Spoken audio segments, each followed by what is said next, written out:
మీరు ఒక ముస్లిం అయి ఉండి హిందూ పేరుతో ప్రజల్ని మోసం చేస్తున్నారు అంటే ఇక్కడ ఏమైపోయిందండి? అంటే కనీస అవగాహన హోంవర్క్ లేకుండా ఏదైతే మీరు అక్కడ ఈ సిగ్నేచర్ స్టూడియోలో మీరు చెప్పారో ఇక్కడ ఎవరు బ్లేమ్ అవుతున్నారంటే చాలా ఖచ్చితంగా మీరు బ్లేమ్ అవుతున్నారు. కాబట్టి నెక్స్ట్ టైం ఇలా మాట్లాడేటప్పుడు కాస్త జాగ్రత్తగా మాట్లాడితే మంచిదని నేను ఆశిస్తున్నాను. కానీ గతంలో ఎప్పుడు కూడా మీరు హిందువుని అని మీ టెస్టిమోనీ చెప్పినట్టు కానీ మీ సాక్ష్యం గురించి ఎక్కడ బహిర్గతం చేసినట్టుగా కనపడలేదు. ఒక పంతులు వచ్చి మీ గురించి హిందువు అని చెప్పి పలికినప్పుడు ఏదో అలజడి అయితే రేగినట్టుగా కనపడతాం. ఎందుకు హిందువుగా మిమ్మల్ని మీరు దాచుకోవాలనుకున్నారా? సాక్ష్యం చెప్పొద్దు అనుకున్నారా? ఇన్ని వేదికల మీద లక్షల మందిని అడ్రస్ చేసే సిరాజ్ గారు మీ సాక్ష్యం గురించి ఎందుకు అడ్రస్ చేసుకోలేదు? అసలు నిజంగా మీకు అంటూ సాక్ష్యం ఉంటే ఫస్ట్ సాక్ష్యం చెప్పండి ప్లీజ్. అయితే విషయం ఏంటంటే మహేందర్ గారు ఒక విషయాన్ని తెలుసుకోవాలి. నేనేదో మత ప్రచారం చేయడానికి ధర్మాన్ని నేను తెలుసుకోలేదు.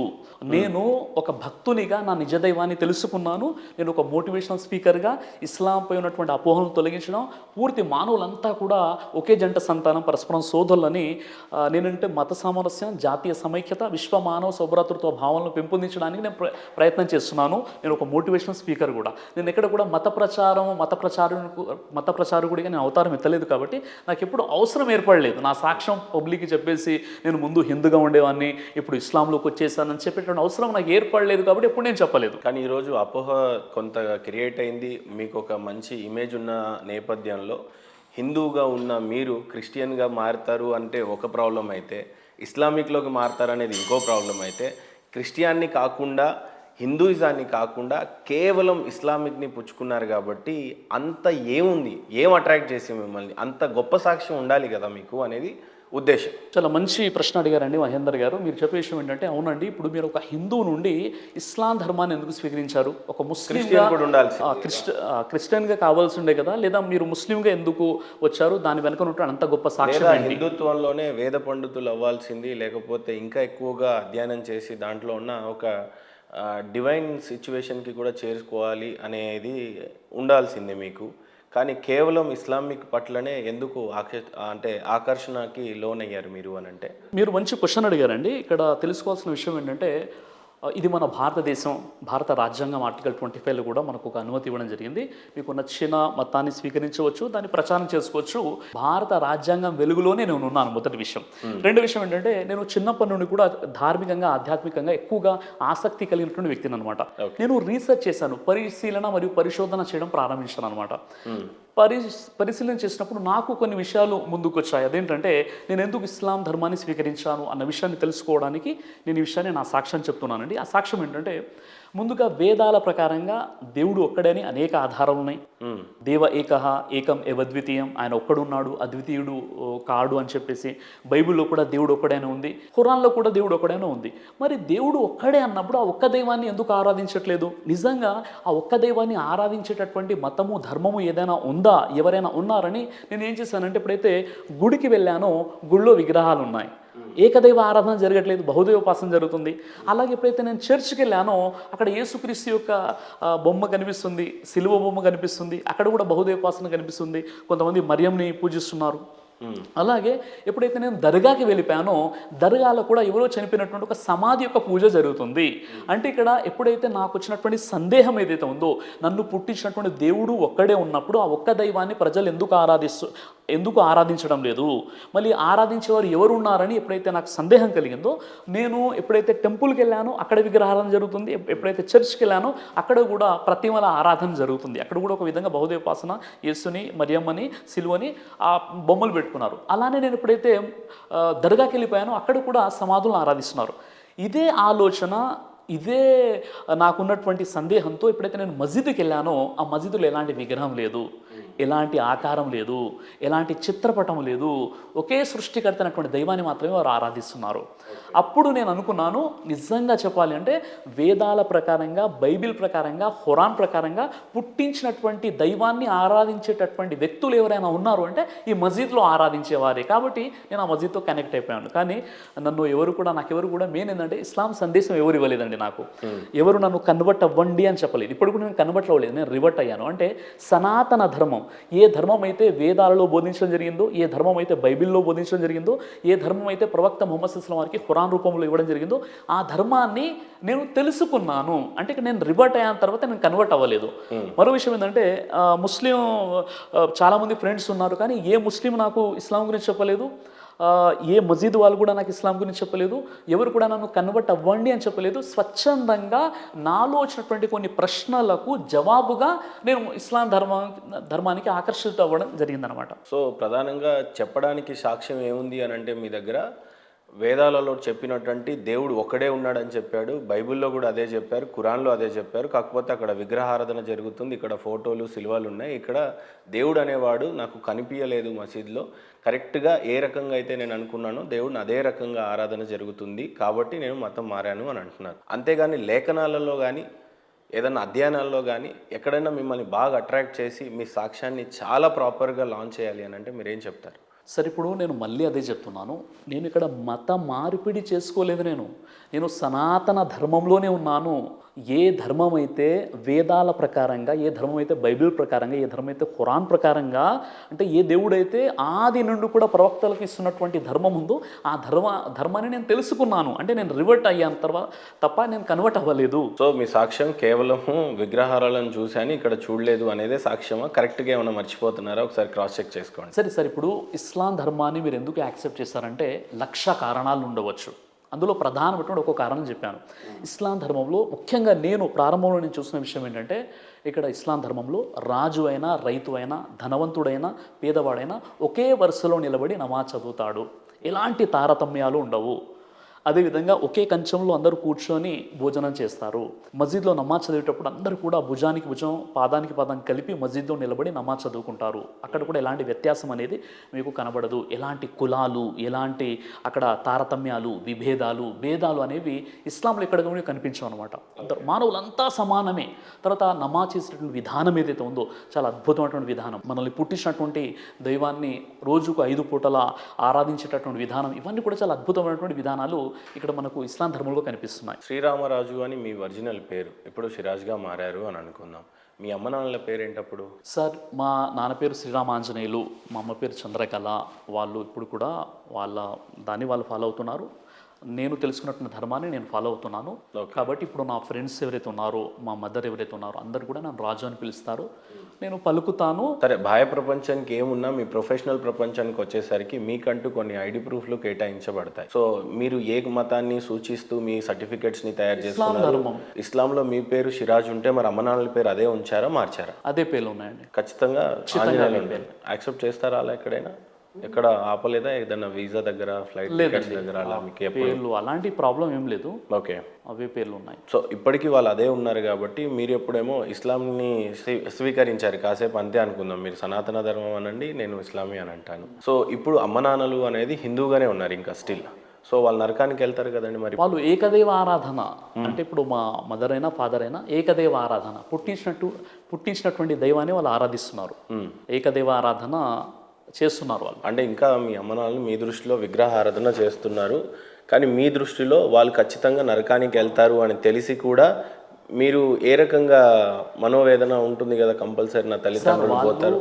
ఇక్కడ మహమ్మద్ ప్రవక్త పీస్ ఆఫ్ ఆన్ హిమ్, ఈయనని నమ్మకపోతే ఖచ్చితంగా నరకానికి వెళ్తారు అనేది రాస్తుంది ఖురాన్లో. ఈయన ద్వారానే ఉంటుంది అనేది కూడా కొన్నిసార్లు ఉంటుంది. ఖురాన్లో మొహమ్మద్ ప్రవక్త వారిని నమ్మితేనే స్వర్గానికి వెళ్తారు, లేదంటే నరకానికి వెళ్తారు అంటే ఖురాన్లో ఎక్కడ ఉంది? నేను ఇంకోసారి రిపీట్ చేస్తున్నా, ఖురాన్లో మహమ్మద్ ప్రవక్తని ఈయనని తెలుసుకొని ఈయన ద్వారా స్వర్గానికి గేట్ దగ్గర అనుమతి ఉంటుంది, ఉండదు? అది కూడా లేదు.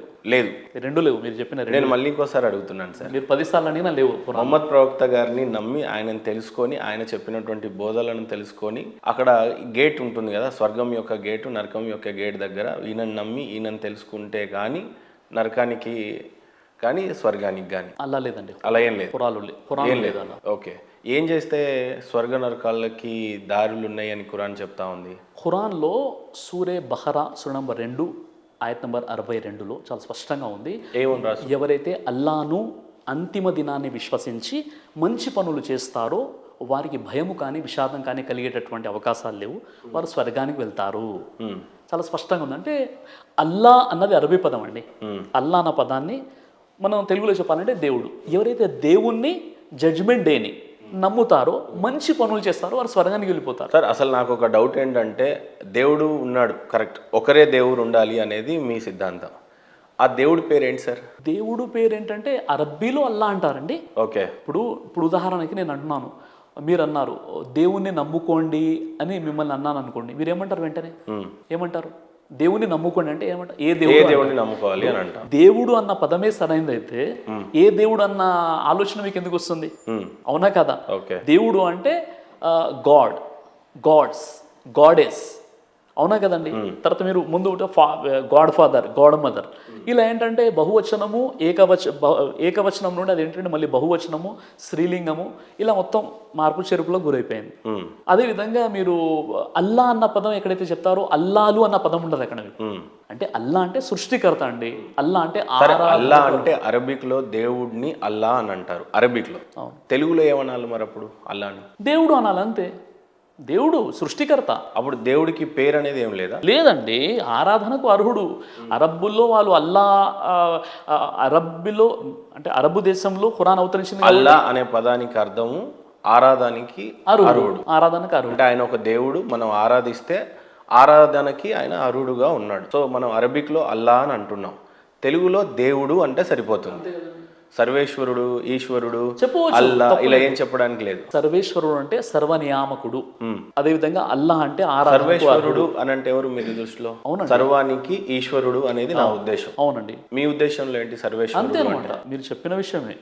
సర్వేశ్వరుడు అంటే సమస్త నియామకుడు, ఈశ్వర్ అంటే నియామకుడు. ఓకే. సమస్త నియామకుడు అల్ బారి అంటారు అరబ్బీలో, సమస్త నియామకుడు. ఓకే. ఇప్పుడు దైవానికి ఖురాన్ ప్రకారంగా 99 పేర్లు ఉన్నాయి. ఇప్పుడు హిందూ మతంలో కూడా చాలా పేర్లు ఉన్నాయి దైవానికి సంబంధించి, అందులో ఒక పేరు అనమాట. ఓకే. కాబట్టి మనం ఓవరాల్గా మనం ఇక్కడ తెలుసుకోవాల్సిన విషయం ఏంటంటే, ఇక్కడ అల్లా అనగానే మీరు అపోహ గురైపోతున్నారు. అల్లా అంటే అరబ్బుల దేవుడు, అల్లా అంటే ముస్లింల దేవుడు. నేను చెప్పే విషయం ఏంటంటే అల్లా అంటే మనందరినీ. మరి మీరెందుకు ఇండియాలో ఉన్నప్పుడు దేవుడు అని పలకకుండా ప్రతిసారి అల్లా అని పలుకుతున్నారు? అరబిక్ వాళ్ళు అరబిక్లో అల్లా అని పలుకుతున్నప్పుడు చాలా అందంగా ఉంది కదా. మీరు తెలుగులో చెప్తున్నప్పుడు దేవుడిని నమ్మండి అనాలి కానీ అల్లాని నమ్మండి అని ఎందుకు అంటున్నారు? అరబిక్నే ఎందుకు పలుకుతున్నారు? ప్రవచనాలు మొత్తం తెలుగులో చెప్తూ చివరికి దేవుడి పేరుకి రాగానే అల్లా అని ఎందుకు చెప్తున్నారు? దేవుడే అనొచ్చు కదా, ఈశ్వరుడే అనొచ్చు కదా. ఇప్పుడు మీరు ఈశ్వరుడిని నమ్మండి అని మీరు అనొచ్చు కదా, ఇదే ప్రవచించాలి కదా. కరెక్ట్ చెప్పారు మీరు. ఇక్కడ ముస్లిం ధార్మిక పండితులు, ముస్లిం ఉలమాలు, ముస్లిం స్పీకర్ చేసే పెద్ద పొరపాటు ఏంటంటే, ఒకప్పుడు అలాంటి పొరపాట్లు మేము కూడా చేశాము. ఆ విషయం ఏంటంటే, అల్లా అనేటటువంటి పదం ఎక్కడైతే వచ్చిందో అక్కడ దేవుడు, ఆరాధనకు అర్హుడు అని చెప్పాలి. అదే సంస్కృతంలో ట్రాన్స్లేషన్ చేస్తే మనకు సర్వేశ్వరుడు, సమస్త నియామకుడు అయిపోతాడు. కాబట్టి ఇక్కడ భాషాపరమైన వ్యత్యాసంతోనే మీ దేవుడు మా దేవుడు వేరు వేరైన ఆలోచనలు వస్తున్నాయి. కాబట్టి ఈ భాషాపరమైన వ్యత్యాసాన్ని మనం దూరం చేయాలి. ఓకే. దూరం చేసి అల్లా అంటే దేవుడు అంతే. అంటే ఇప్పుడు మీరు ఏదైతే డయాస్ మీద చెప్తున్నారో నిజ దేవుడు అల్లాని నమ్మండి అని అనకుండా నిజ దేవుడు ఈశ్వరుడే ఆయనని నమ్మండి అనే ప్రవచిస్తారా? ఖచ్చితంగా ఖచ్చితంగా ఖచ్చితంగా చెప్తాను. ఎంత నియమాలతో ఉంటారు ఈ పదం మీద? అయ్యో అసలు నేను అదే అంటున్నాను కదండి. ఇప్పుడు నేను చాలా చిన్న వయసు నుండే ఈ ధార్మికతలో, ఆధ్యాత్మికతలో నేను ఉన్నాను. నేను ప్రతిరోజు కూడా నేను ఒక స్టూడెంట్నే అనమాట, ఒక విద్యార్థిని. ఎందుకంటే ప్రతిరోజు చదువుకుంటున్నాను, ప్రతిరోజు నేర్చుకుంటున్నాను, గురువుల ద్వారా వింటున్నాను, ప్రసంగాలు వింటున్నాను, స్వతహాగా నేను అన్ని గ్రంథాలు చదువుతున్నాను, రోజు నేను అప్డేట్ అవుతున్నాను. ఒకప్పుడు చెప్పాను నేను అల్లాయే అనాలని. అని వాస్తవంగా చెప్పాలంటే అల్లా అంటే ఎవరండి? దేవుడు. అక్కడ అరబీ భాష తెలుగులో ట్రాన్స్లేట్ చేస్తే సృష్టికర్త, ఆరాధనకు అర్హుడు, సర్వేశ్వరుడు. మరి ఆ సర్వేశ్వరునే నమ్మండి అంటున్నా నేను. సర్వేశ్వరుడు అంటే మాకు క్లియర్ గానే ఉంటుంది కదా, మేమంతా నమ్మేది సర్వేశ్వరుడిని అని మేము ఫీల్ అవుతున్నాం, మీరంతా నమ్మేది అల్లా అని, వాళ్ళు నమ్మేది యెహోవా, యేసుని అని చెప్పి. ఈ కన్ఫ్యూజన్కి మీరేం చెప్తారు? ఇప్పుడు ఇన్ని రోజులు జరిగినటువంటి పెద్ద కన్ఫ్యూజన్, ఇన్ని రోజులు జరిగినటువంటి పెద్ద పొరపాటు ఏంటంటే, మీరేమంటున్నారంటే సార్ నేను మంచినీళ్ళు తాగుతాను కానీ పానీ తాగని అంటున్నారు. నేనేమన్నానంటే సార్ నాకు మంచినీళ్ళు వద్దండి, నాకు పానీ కావాలంటున్నాం. మనం ఇద్దరం ఏంటంటే అసలు మంచినీళ్ళు అంటే ఏంటి, పానీ అంటే ఏంటి అని పక్క పక్కన పెట్టుకుంటే రెండు ఒకటే అనే విషయం తెలిసింది. అప్పుడు మనం డిసైడ్ అయిపోయాము, ఇక నేను పానీ మంచినీళ్ళు అన్న భేదాన్ని పక్కన పెట్టేసి అదేంటో దాన్ని చూద్దాం అనుకున్నాం. అదే విషయం ఇప్పుడు క్లారిటీగా వచ్చేసింది. రైట్. శివరామరాజుగా ఉన్నటువంటి మీరు షిరాజ్గా మారిన తర్వాత, ఇప్పుడు షిరాజ్గా ఉన్న తర్వాత మత మార్పిడులు ఎన్ని చేశారు మీరు? ఎంతమందిని ఇస్లామిక్లోకి మీరు మార్చారు? ఎంతమంది హిందూ సోదరులని ఇస్లామిక్గా మార్చారు? మీరు ఎలాగో మారిపోయారు, చాలా మందిని మారుస్తున్నారు. డైలీ ఇదే మీ దినదిన ఇన్కమ్ సోర్సెస్ అయిపోయింది, అండ్ లేకపోతే మీ దినచర్యనే ఇది అయిపోయింది. ఇప్పటికీ మీరు ఎంతమందిని మతం మార్చారు? ఇది మీరు చెప్తున్నారా, పబ్లిక్ చెప్తున్నారా? ఇది వినడానికి కొంత కాంప్లికేటెడ్గా ఉండొచ్చు, కానీ బట్ మీరు మతం మారుస్తున్నారా, మార్చట్లేదా? సూటిగా చెప్పండి. నేను ఒక క్వశ్చన్ అడుగుతున్నాను. ఈ సిగ్నేచర్ స్టూడియో ద్వారా పాస్టర్లను, పండితులను అందరిని తీసుకొచ్చేసి మీరు గొడవలు పెడుతున్నారని ఎవరన్నా అంటే మీరు ఏమంటారు? దాని క్లారిఫికేషన్ ఇస్తారు. నేను క్లారిఫికేషన్ ఇస్తారు. ఏమని ఇస్తారు మీరు? లేదండి, ఒక అవగాహన కోసమే నేను ప్రోగ్రామ్స్ పెడుతున్నాను అంటారా? అవునండి, నా ఉద్దేశమే గొడవ పెట్టడం అంటారా? రైట్. నేనేంటే సత్యాన్వేషినిగా నేను చెప్పాలనుకుంటుంది నా ధర్మ ప్రచారణ నేను చేయాలి అని అనుకుంటున్నారు. నేను నమ్మింది నిజమేమో అనుకోనే నమ్ముతున్నా. నా పండితులు, మా తాతలు, ముత్తాతలు, ఇంకా ముత్తాతలకు పోతే రామాయణం లక్షల కాలం నాటిది. మన ధర్మం, మన సనాతన ధర్మం చాలా పాతది, దీన్నే నమ్మాలి అని చెప్పారు. కాబట్టి ఆ ధార్మికతలోనే, దాంట్లోనే ఇంకా పిహెచ్డి చేయలేదు. కాబట్టి నేను సత్యాన్వేషినిగా, ఈరోజు నా టైటిల్ సత్యాన్వేషినిగానే ఉంది. సో సత్యాన్ని తెలుసుకోవాలి, నిజదేవుడిని తెలుసుకోవాలి, నిజంలోనే ఉండాలి. ఈ గొడవలు అనేవి జరగకూడదు. మత మార్పిడుల వల్లనే అత్యధిక గొడవలు జరుగుతూ ఉన్నాయి. ఉదాహరణకు ఇప్పుడు బంగ్లాదేశ్లో జరుగుతున్న పరిస్థితులన్నీ ఇవే. సో సూటిగా మీరు చేస్తున్నది మత మార్పిడియే అనేది నేను అంటున్నాను. మీరేమంటారు? మీ మతంలో ఎవరి మతం వాళ్ళ ఇప్పుడు మీరున్నారు సార్, అల్లానే పూజించుకుంటే తప్పేం లేదు. యేసుప్రభుల వారినే నమ్మితే తప్పేం లేదు. వాళ్ళ బైబుల్ని వాళ్ళు చదువుకుంటే దాంట్లో స్వర్గ నరకాలు ఉన్నాయి.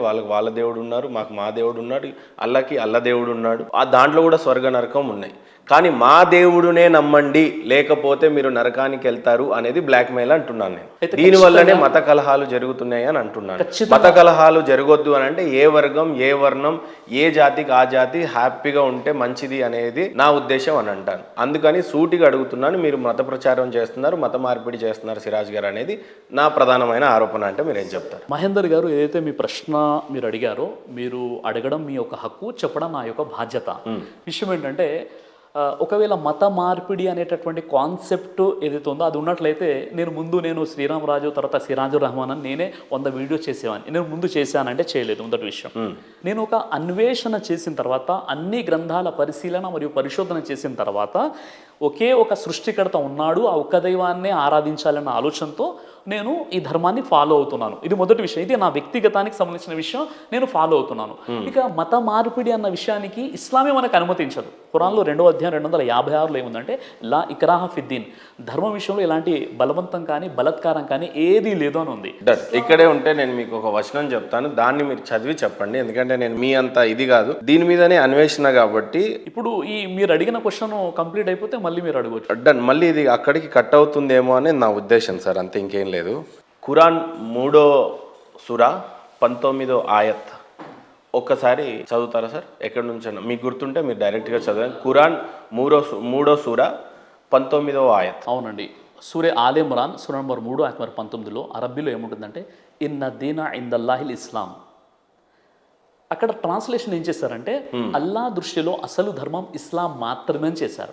కానీ ఇక్కడ విషయం ఏంటంటే, అల్లా అంటే ఎవరు మనం ముందే మాట్లాడుకున్నాం. ఒక క్లారిటీ మళ్ళీ రిపీట్ చేస్తారా సార్? సూరే ఆల్ ఇమ్రాన్ సూరా 3 ఆయత్ నంబర్ 19లో అక్కడ తెలుగులో ట్రాన్స్లేషన్ ఏం చేశారంటే, అల్లా దృష్టిలో అసలు ధర్మం ఇస్లాం మాత్రమే అని ఉంది. అల్లా దృష్టిలో అసలు ధర్మం ఇస్లాం అని అక్కడ ఉంది కదా, అదే ఉందా? కరెక్ట్ చెప్పానా? అంతే కదండి. ఇస్లాం తప్ప, లేదంటే ఓన్లీ అల్లా తప్ప వేరే ఒక దేవుడు లేడు, వేరొక మతం లేదు, అలా లేదు అక్కడ. రైట్, మీరు చెప్పండి. అక్కడ అరబ్బీలో ఏముందంటే, ఇన్న దీన ఇందల్లాహిల్ ఇస్లాం. దీని యొక్క కరెక్ట్ ట్రాన్స్లేషన్ ఏంటంటే, ఓకే, సృష్టికర్త అయిన దైవం దృష్టిలో దేవుడు పంపిన ధర్మమే నిజమైన ధర్మం. ఇది ట్రాన్స్లేషన్. దేవుడి దృష్టిలో ఇస్లాం తప్ప వేరొక మతం లేదు, వేరొక ఇది లేదు, దేవుడు లేడు అనేటట్టుగా. అదే ఖురాన్ 3:19 చెప్పాలి అని అంటే తెలుగులో స్పష్టంగా ఏమని రాస్తుంది, అరబిక్ లో ఏమని రాస్తుందో ఫస్ట్ అది చెప్పండి. తర్వాత ఎలా ట్రాన్స్లేట్ చేశారు అని చెప్దాం. 3 సూరే ఆల్ ఇమ్రాన్ ఆయత్ నంబర్ 19లో అరబీలో ఏముంది? ఇన్న దీన ఇందల్లాహిల్ ఇస్లాం. ఇక్కడ అల్లా ఇస్లాం అనే 2 పదాలు వాడబడ్డాయి. అంటే అక్కడ ఉన్నటువంటి ట్రాన్స్లేషన్ ఏంటంటే, ఇప్పుడు చేసినటువంటి ట్రాన్స్లేషన్, అల్లా దృష్టిలో అసలు ధర్మం ఇస్లామే ఉంది అక్కడ. నేను చెప్తున్నా, మీరు చెప్పారు కదా. యాక్చువల్లీ ఏంటి, ఇప్పుడు 2 పదాలు ఉన్నాయి. ఒకటి అల్లా. అల్లా అంటే మనం ఏమనుకున్నాం? దేవుడు అన్నామండి, అల్లాని పక్కన పెడదాం అనుకున్నాం. దేవుని దృష్టిలో ఇస్లాం ఏంటి? ఇస్లాం అంటే అర్థం ఏంటి? సమర్పణ. ఇస్లాం అంటే దైవానికి మనం సమర్పించుకోవడం. అంటే దైవం దృష్టిలో మనిషి, దేవుని దృష్టిలో మనిషి ఆ దైవానికి సమర్పించుకోవడమే నిజమైనటువంటి ధర్మం. ఇది దాని ట్రాన్స్లేషన్ వస్తుంది. అంటే ఇక్కడ పొరపాటు ఇక్కడ జరిపోయిందంటే, ఇక్కడ అల్లా అంటే మనం వేరే దేవుడు, అరబ్బుల దేవుడు, ముస్లింల దేవుడు అన్న ఆలోచనలో ఆల్రెడీ మైండ్ సెట్లో ఉన్నాం మనం. ఇస్లాం అనగానే అది ముస్లింల ధర్మం అనేటటువంటి ఆలోచనలో ఉన్నాం మనం. కాబట్టి దీన్ని కరెక్ట్గా ఒకవేళ నేను ఖురాను గ్రంథాన్ని ట్రాన్స్లేషన్ చేస్తే నేను ఎలా చేస్తాను అంటే, సృష్టికర్త అయినటువంటి దేవుని దృష్టిలో దేవుడు పంపినటువంటి ధర్మం ఏదైతే ఉందో, లేదా ఆ దైవానికి సమర్పించుకోవడమే అసలైనటువంటి ధర్మం. ఇక్కడ పొరపాటు ఇక్కడ జరిగింది, గొడవలు ఎక్కడ ఉంటాయి చెప్పండి.